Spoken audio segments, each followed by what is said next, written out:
Hello students, welcome to CS Edu Hub. आज के इस वीडियो में हम नेटवर्क एनालिसिस 2 के बारे में बात करेंगे। नेटवर्क एनालिसिस 2 प्रोजेक्ट क्रैशिंग से डील करता है।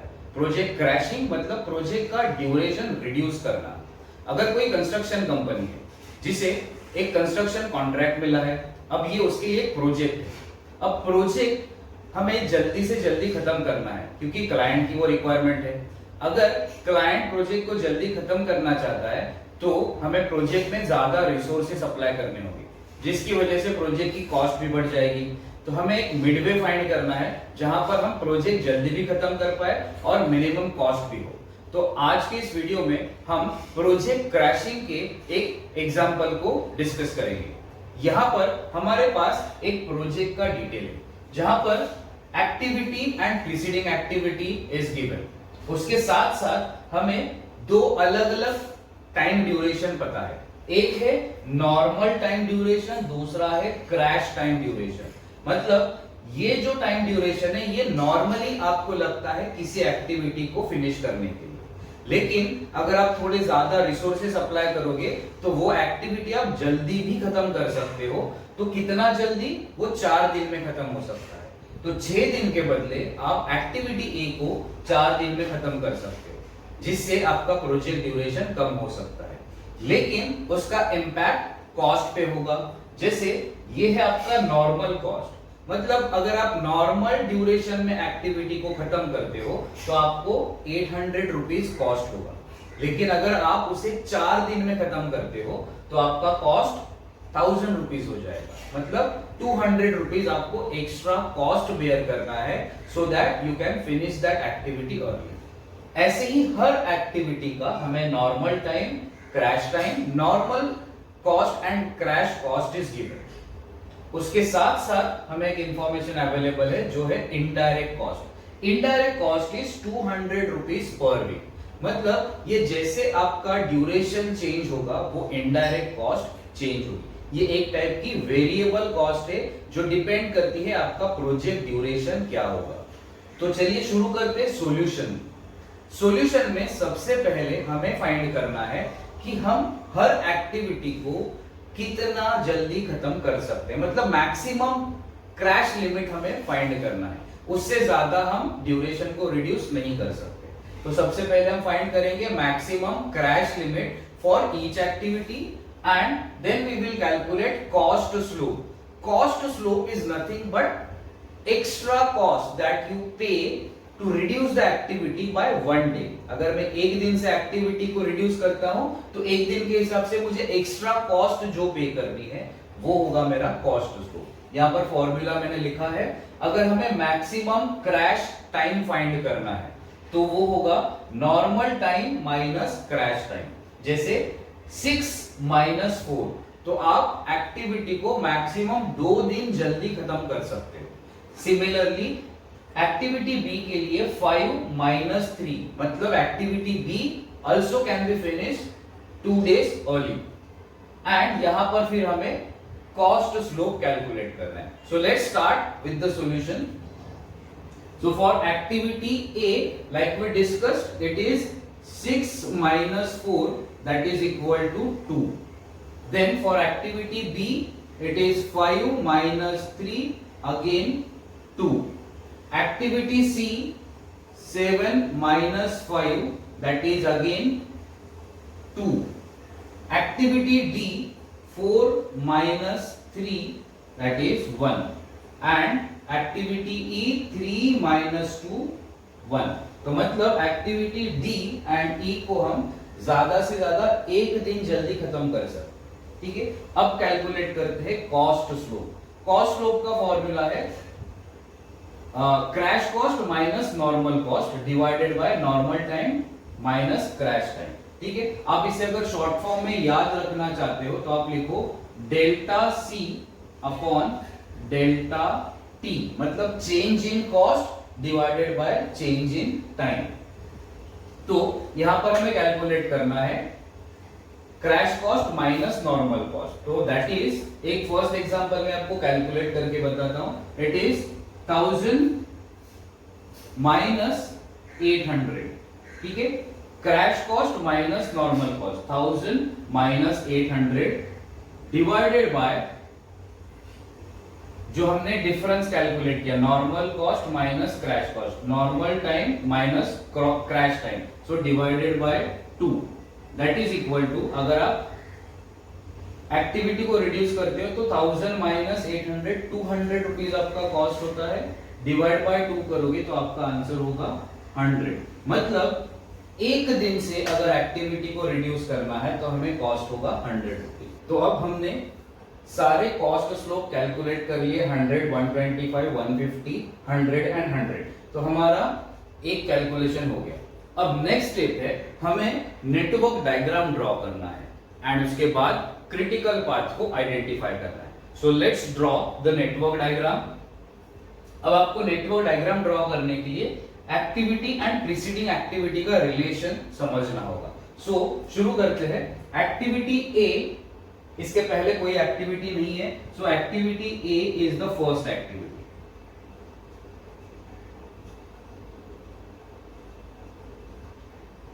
देन एक्टिविटी ए के बाद दो एक्टिविटी शुरू होते हैं, activity B and activity C. Activity B and activity सी।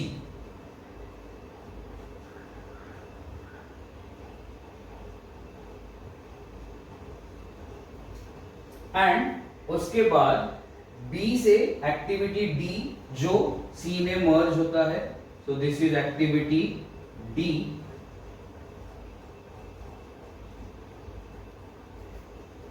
जो सी में मर्ज हो गया एंड सी एंड डी मिलाकर एक्टिविटी ई स्टार्ट होता है। अच्छा, एक्टिविटी ई स्टार्ट होता है। अच्छा, ये एक नेटवर्क डायग्राम हमने बनाया। इसे और थोड़ा अगर सिमेट्रिकल बनाना है, like we have discussed in the first video, इसे थोड़ा सिमेट्रिकल बनाएंगे तो ये प्रेजेंटेशन और थोड़ा अच्छा लगेगा। अब ये थोड़ा सा चेंज कर लेते हैं। ये नेटवर्क डायग्राम करेक्ट है, बस उसका प्रेजेंटेशन थोड़ा सा चेंज कर रहे हैं।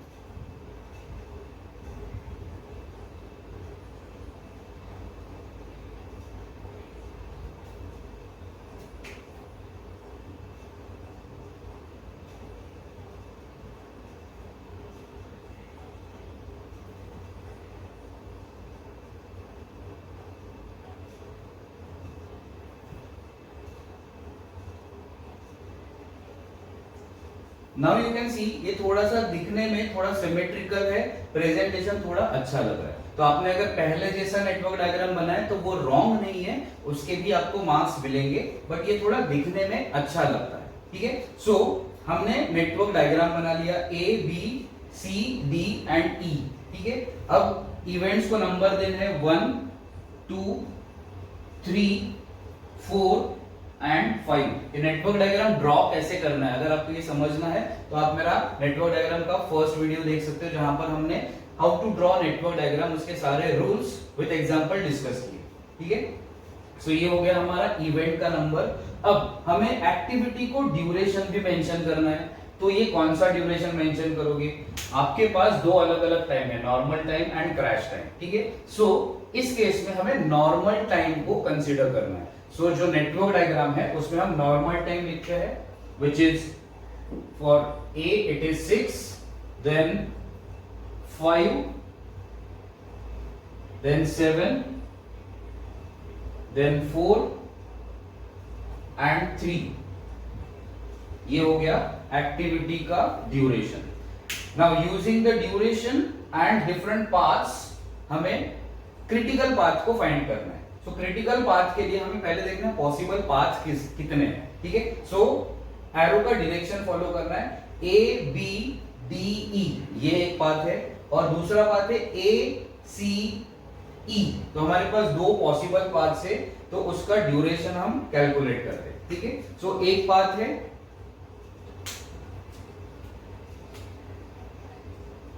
ए बी डी ई, इसका ड्यूरेशन अगर आप कैलकुलेट करोगे तो इट इज 6 + 5 11 + 4 15 + 3 is 18।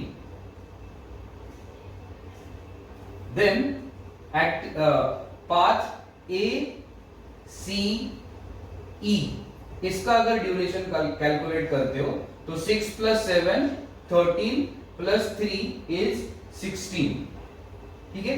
सो हमारा ड्यूरेशन 15 + 3 18, ये एक ड्यूरेशन हो गया A B D E, and A C E का 6 + 7 + 3 इज 16। तो दो पाथ है, दोनों में से हाईएस्ट ड्यूरेशन इज 18, ठीक है। सो हमारा ये हो गया critical path A B D E, जिसका ड्यूरेशन हाईएस्ट है 18 वीक्स का, वो हमारा क्रिटिकल पाथ है। तो उसे हमें नेटवर्क डायग्राम में हाईलाइट करना है, तो हाईलाइट कर लेते हैं।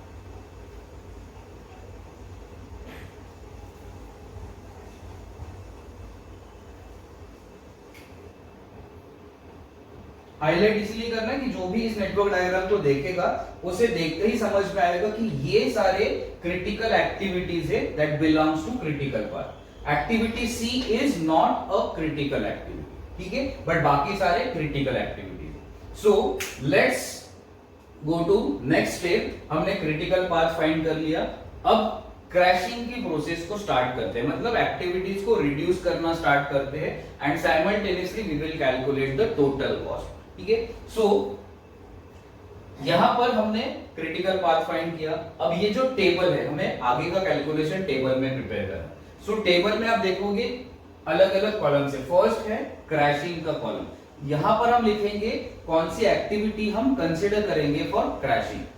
आगे के जो column say that depends on number of possible path. अगर आपके पास 3 पाथ है तो आगे आपको 3 कॉलम लगेंगे, हमारे पास 2 ही पाथ है तो हर पाथ का एक कॉलम हमने लिखा है, पाथ 1 का कॉलम, पाथ 2 का कॉलम, पाथ 1 का नाम लिखा है, पाथ 2 का जो एक्टिविटीज है वो लिखा है, ठीक है।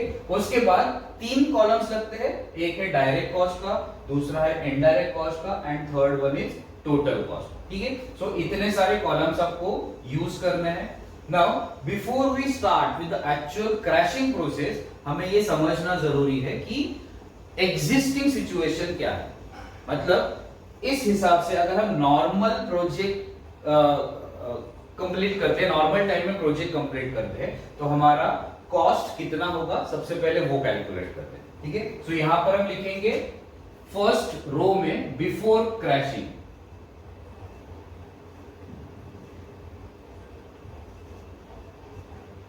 क्रैशिंग करने से पहले, स्टार्ट करने से पहले क्या सिचुएशन है। तो क्रैश करने से पहले हमारा A B D E path 1 का जो ड्यूरेशन है वो है 18 डेज, एंड पाथ 2 का ड्यूरेशन है 16 डेज। ये हमारी एग्जिस्टिंग पोजीशन है, ठीक है। अब हमें डायरेक्ट कॉस्ट कैलकुलेट करना है, मतलब डायरेक्ट कॉस्ट लिखना है। कैसे लिखेंगे? Direct cost is total of normal cost, ठीक है। डायरेक्ट कॉस्ट अगर क्वेश्चन में मेंशन नहीं है तो आप कैलकुलेट करोगे, क्या करोगे?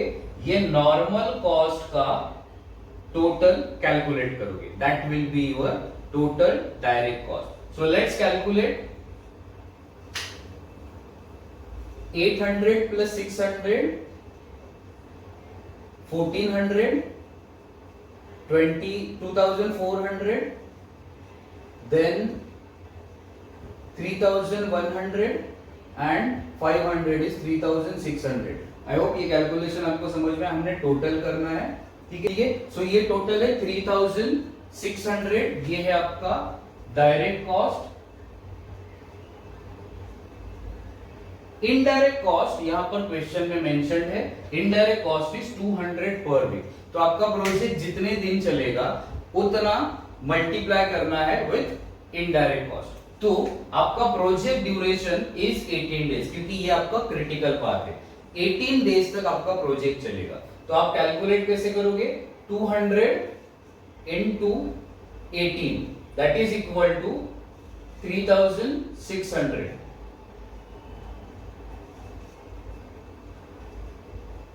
राइट, सो आपका डायरेक्ट कॉस्ट है 3600 एंड इनडायरेक्ट कॉस्ट है 3600। सो आपका टोटल होता है 7200, right. It is 3600 plus 3600, total is 7,200. So this is the present situation before we start with the crashing process. आपका टोटल कॉस्ट आता है 7,200. You will complete the project in 18 days. Direct cost is 3,600. Indirect cost is 3,600. Now let's begin with the process of crashing.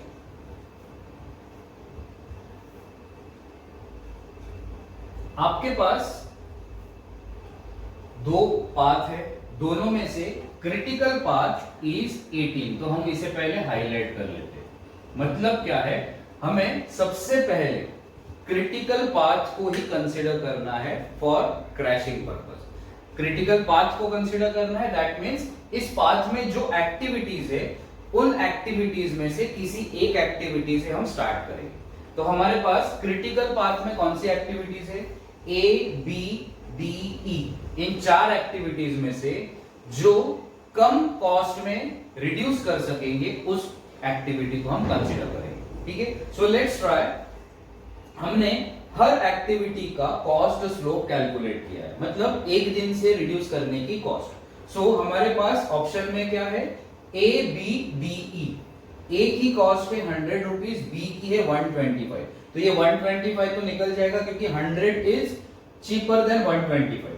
Then D, D के लिए 100 rupees, ई के लिए भी 100 rupees. तो हमारे पास अब तीन चॉइसेस है, तीनों की कॉस्ट सेम है, 100 100 100, ए डी एंड ई.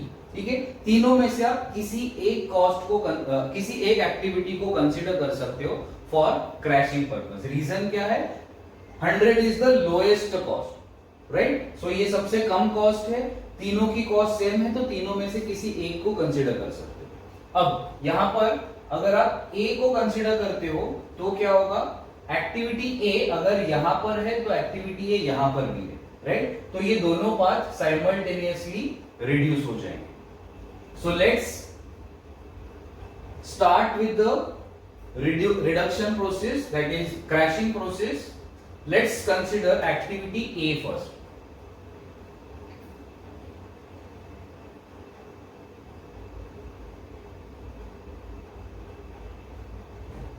सो हम क्या करेंगे, एक्टिविटी ए को 1 डे से रिड्यूस करेंगे. ठीक है, अगर एक्टिविटी ए को हमने 1 डे से रिड्यूस किया तो क्या होगा, हमारा कॉस्ट 100 रुपीज से इंक्रीज हो जाएगा.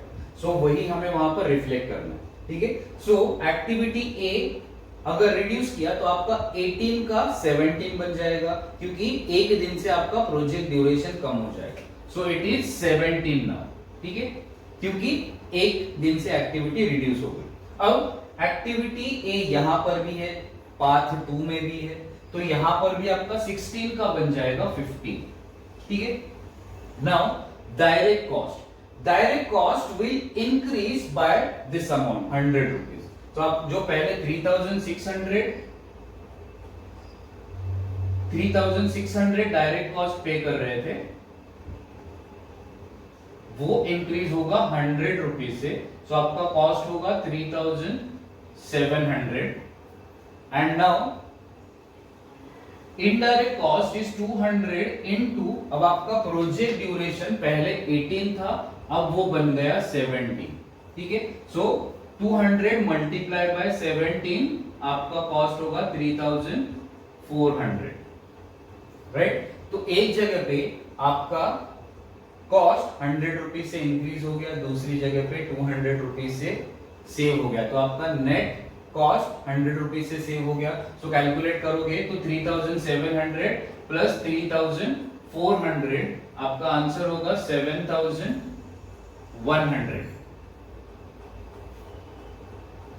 राइट. नाउ एक्टिविटी ए आप ज्यादा से ज्यादा 2 बार तक रिड्यूस कर सकते हो. ठीक है, तो एक्टिविटी ए को हमने एक बार रिड्यूस किया और एक बार रिड्यूस कर सकते हैं. ठीक है, हमेशा याद रखना आपको कैलकुलेशन 1 यूनिट से ही रिड्यूस करना है. सो एक वीक, एक दिन, जो भी क्वेश्चन में है 1 यूनिट से ही रिड्यूस करना है. सो अगेन ए बाय 1 वीक. ठीक है, सो ये 17 का बन जाएगा 16, 15 का बन जाएगा 14 एंड ये होगा 3,700 प्लस 100 तो बनेगा 3800 एंड यहां पर आपका 200 into 16 राइट, क्योंकि आपका project duration is now 16, so 200 into 16 is 3200, तो आपका total cost will now become 7000। ठीक है, सो आपका कॉस्ट रिड्यूस हो गया। एक्टिविटी ए को आपने एक एक दिन से कम कर दिया, टोटल 2 दिन से कम करना था, आपने 2 दिन से कम कर दिया, तो एक्टिविटी ए का लिमिट एग्जॉस्ट हो चुका है। अब ए को आप आगे रिड्यूस नहीं कर सकते। ठीक है, सो ए के बाद यहां पर भी एक्टिविटी ए का काम खत्म हो गया। उसके बाद आपके पास चॉइस है activity B, D and E, क्योंकि still this is the critical part. So B, D and E तीनों में से बी को तो छोड़ दो क्योंकि इसका कॉस्ट इज 125, डी एंड ई 100, तो दोनों में से किसी एक को ले सकते हो। अब डी यहां पर भी है, यहां पर नहीं है, ई यहां पर है, यहां पर नहीं है। ठीक है, तो हम ई को कंसीडर करके आप डी को भी कंसीडर करोगे, बाद में ई को कंसीडर करोगे तो भी चलेगा, बट अभी हम क्या कर रहे हैं, एक्टिविटी ई को कंसीडर कर रहे हैं, ई बाय 1 वीक, तो ये 16 का बनेगा 15, 14 का 13, क्योंकि एक्टिविटी ई दोनों जगह पे प्रेजेंट है 13, तो आपका क्रिटिकल पाथ इज नाउ 15, सो आपका cost is again increase by 3100 days 100 rupees, मतलब 3900। आपका ये कॉस्ट होगा 3000, क्योंकि 15 डेज 15 इंटू 200 इज 3000 एंड ये होगा आपका 6900, तो आपका कॉस्ट रिड्यूस हो गया। ठीक है, अब एक्टिविटी ई को आप एक ही बार रिड्यूस कर सकते थे, जो आपने कर दिया, तो एक्टिविटी ई भी एग्जॉस्ट हो चुकी है। एक्टिविटी ई को आप रिड्यूस नहीं कर सकते। ठीक है, अब आपके पास क्या ऑप्शन बचा है, activity B and activity D. ठीक है, अब एक्टिविटी डी का कॉस्ट इज 100, बी का कॉस्ट इज 125, सो ऑब्वियसली आप डी को प्रेफरेंस दोगे। So let's reduce activity D by 1 week. ठीक है, सो डी 15 का बन जाएगा 14। अब पाथ 2 में एक्टिविटी डी इज मिसिंग, उसमें नहीं है, तो वो 13 का 13 ही रहेगा, इसे चेंज नहीं करना है क्योंकि यहां पर डी है ही नहीं, तो ये रिड्यूस नहीं होगा। सो 14, 13 आपका कॉस्ट 100 रुपीज से इंक्रीज होगा डायरेक्ट कॉस्ट, सो वो होगा 4000 एंड इनडायरेक्ट कॉस्ट 200 से कम हो जाएगा, सो वो हो जाएगा 2800। आपका टोटल कॉस्ट इज नाउ 6800। ठीक है, सो ये डी बाय 1 डे। अब डी का भी लिमिट देखो, एक ही दिन का था, तो ये एक्टिविटी डी भी एग्जॉस्ट हो गई। ठीक है, अब आपके पास क्रिटिकल पाथ क्या है, अगेन क्रिटिकल पाथ मतलब highest duration, 14 is higher than 13, तो यही आपका क्रिटिकल पाथ है। तो क्रिटिकल पाथ आपको रिड्यूस करना है, तो एक्टिविटी बी को रिड्यूस करना है। एक्टिविटी बी, अब आपके पास और कोई चॉइस नहीं है, एक्टिविटी बी का अगर देखोगे तो 125 इज द कॉस्ट। सो अब since we do not have any choice, तो हम एक्टिविटी बी को रिड्यूस करेंगे बाय 1 वीक, तो ये 14 का अब बनेगा 13। ठीक है, ये 13 विल रिमेन 13 क्योंकि यहां पर एक्टिविटी बी इज मिसिंग, वहां पर बी नहीं है, तो ये भी 13 का 13। ठीक है, कॉस्ट बनेगा आपका 125 से इंक्रीज होगा, सो 4125 एंड इनडायरेक्ट कॉस्ट जो है वो आपका 200 से कम हो जाएगा, सो वो 2600। अब आपका टोटल कॉस्ट इज 6725, ये हो गया आपका टोटल कॉस्ट। एक्टिविटी बी को देखो, एक्टिविटी बी 2 डेज से रिड्यूस करना था, एक दिन से आपने ऑलरेडी रिड्यूस कर दिया, तो आपके पास और एक दिन रिड्यूस करने का स्कोप है।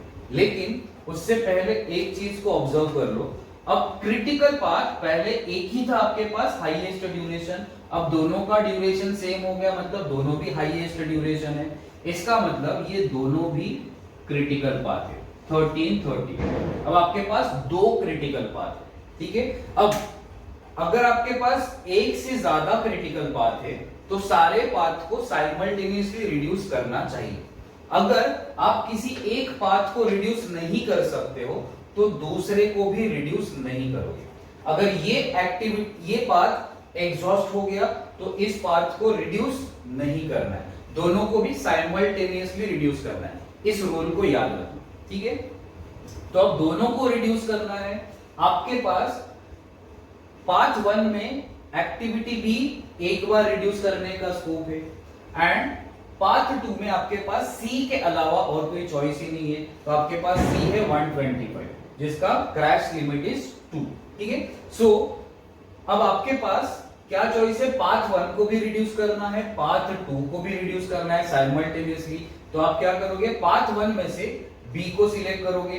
सो बी ये पाथ 1 का हो गया एंड पाथ 2 में एक ही एक्टिविटी है जो अवेलेबल है, वो है सी। सो बी कॉमा सी बाय 1 वीक। सो हम दोनों को साइमल्टेनियसली रिड्यूस कर रहे हैं।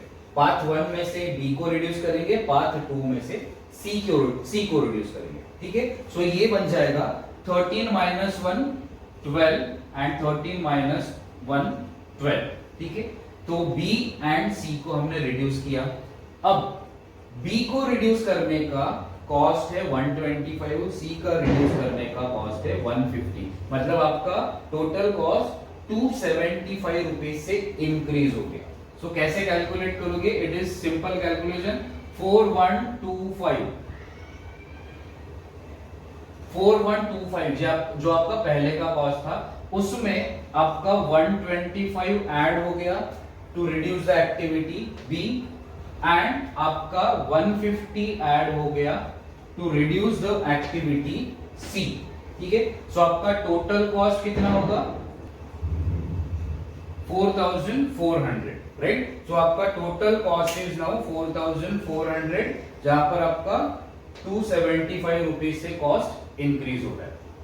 अब आगे कैलकुलेट करोगे इनडायरेक्ट कॉस्ट 200 रुपीज से कम हो रहा है, तो 12 वीक के हिसाब से now it is 2400। Now total cost is 4400 plus 2400, it is 6800। Now you can see आपका कॉस्ट यहाँ पे इंक्रीज होने लगा। अभी तक कॉस्ट रिड्यूस हो रहा था, 6725 तक रिड्यूस हो गया, अब उसके बाद बढ़ गया, नाउ इट इज 6800, ठीक है। अब आगे क्या कैलकुलेट करना है, आप देखोगे यहां पर अगेन आपके पास दो क्रिटिकल पाथ है 12 एंड 12, राइट। दोनों को साइमल्टेनियसली रिड्यूस करना है। सो देखो आपका एक्टिविटी बी आपने दो बार रिड्यूस किया, 1 एंड 2। एक्टिविटी बी का लिमिट था 2 का जो आपने एग्जॉस्ट कर लिया, तो अब आप एक्टिविटी बी को रिड्यूस नहीं कर सकते, ठीक है। सी को रिड्यूस करने का स्कोप फिर भी है। सी आपने एक बार रिड्यूस किया है और एक बार कर सकते हो, लेकिन हम नहीं करेंगे। रीजन क्या है, पाथ 1 का सारा एक्टिविटी आपने कट कर दिया तो एग्जॉस्ट हो गया, मतलब पाथ 1 को आप रिड्यूस नहीं कर सकते हो।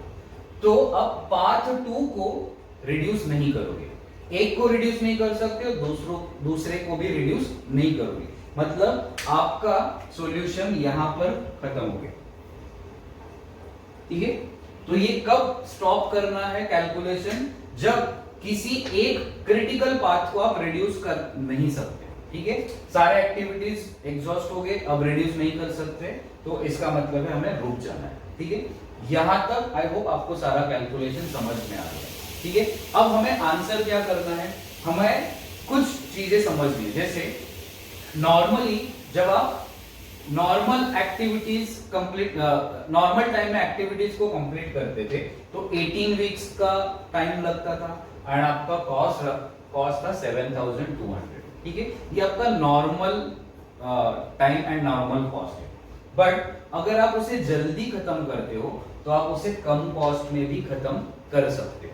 सो हमें आइडेंटिफाई करना है कि optimal cost and optimal time क्या है। ऑप्टिमल कॉस्ट इन सब में से जो लोएस्ट कॉस्ट है वो होगा आपका ऑप्टिमल कॉस्ट। ठीक है, तो सबसे लोएस्ट अगर आप देखोगे तो इट इज 6725, ये सबसे लोएस्ट है। एंड इसका जो ड्यूरेशन है वो है 13 वीक्स का।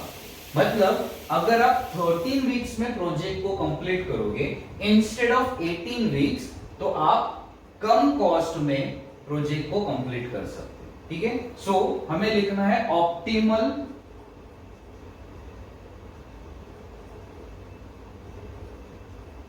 Project completion time,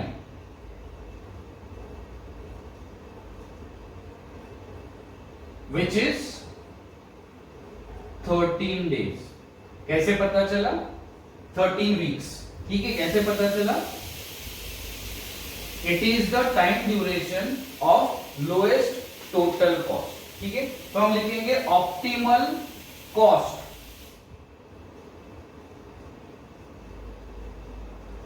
optimal cost is 6000 rupees, 6725। ठीक है, एंड अगर आपको ये फाइंड करना है कि मिनिमम ड्यूरेशन क्या होगा, तो जो लास्ट ड्यूरेशन है वो है आपका मिनिमम ड्यूरेशन। ठीक है, सो आप लिखोगे मिनिमम ड्यूरेशन, जैसे हमने ऑप्टिमल प्रोजेक्ट कंप्लीशन टाइम लिखा है। नेक्स्ट पार्ट आप लिखोगे मिनिमम प्रोजेक्ट कंप्लीशन टाइम, मतलब कितने जल्दी खत्म कर सकते हो, तो वो होगा 12 वीक्स। ठीक है, and cost to complete the project in 12 weeks is 6800। ठीक है, सो ये हो गया आपका सॉल्यूशन कंप्लीट। हमने क्या क्या फाइंड किया? Optimal project completion time and optimal cost, minimum project completion time and cost required to complete the project early. ठीक है, सो ये चार वैल्यूज हमें फाइंड करने हैं। अगर आपको ये फाइंड करना है कि आपका कॉस्ट कितना सेव हुआ, तो वो भी कर सकते हो। नॉर्मल कॉस्ट था आपका 7200, बट ऑप्टिमल कॉस्ट इज 6725। तो इन दोनों का डिफरेंस इज आपका सेविंग, आपने कितना कॉस्ट सेव किया। सेम वे मिनिमम के लिए भी आप कैलकुलेट कर सकते हो। 7200 इज अ नॉर्मल कॉस्ट। अगर आप 12 वीक्स में खत्म करते हो तो आपको 6800 पे करना है, मतलब यहां पर भी पैसे बचा रहे हो।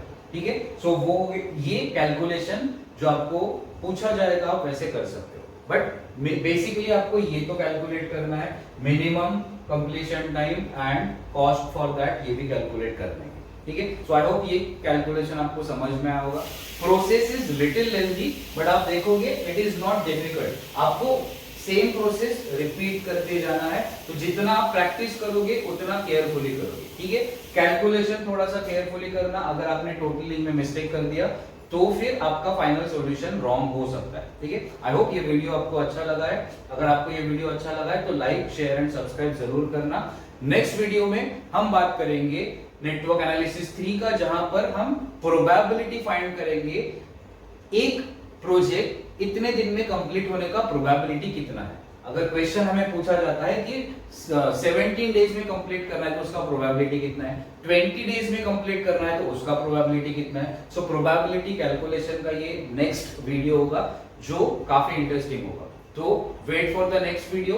तब तक के लिए all the best and bye bye.